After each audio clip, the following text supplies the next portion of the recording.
بسم الله الرحمن الرحیم. به نام خداوند بی اندازه مهربان نهایت بارش. الذين ينفقون أموالهم في سبيل الله ثم لا يتبعون ما أنفقوا منا ولا أذى لهم أجرهم عند ربهم ولا خوف عليهم ولا هم يحزنون.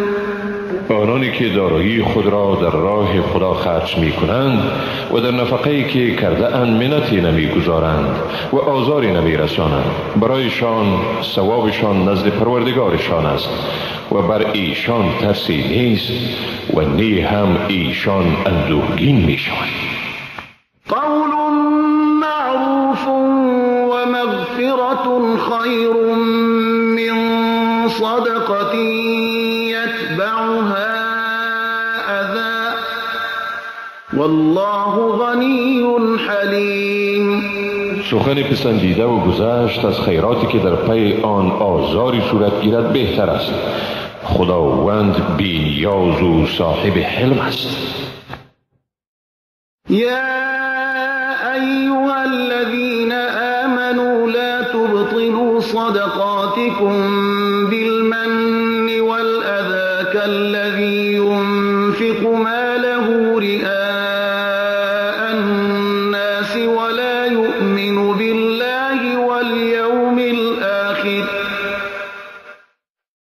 فمثله كمثل صفوان عليه تراب فأصابه وابل فتركه صلدا لا يقدرون على شيء مما كسبوا والله لا يهدي القوم الكافرين. ای مؤمنان، خیرات خود را با منت گذاردن و آزار دادن باطل نکنید، مانند کسی که دارایی خود را ریاکارانه برای زدن به چشم مردم خرج می کند و نی به خداوند ایمان دارد و نی هم به روز آخرت. پس مثال وی به سنگ صاف ماند که بر آن خاک باشد، بر آن باران تند ببارد و خاک آن را بشوید. چنین مردم قادر نخواهند بود از عمل خود حاصلی به دست آورند و خداوند گروهی کافران را رهیاب نمی سازد.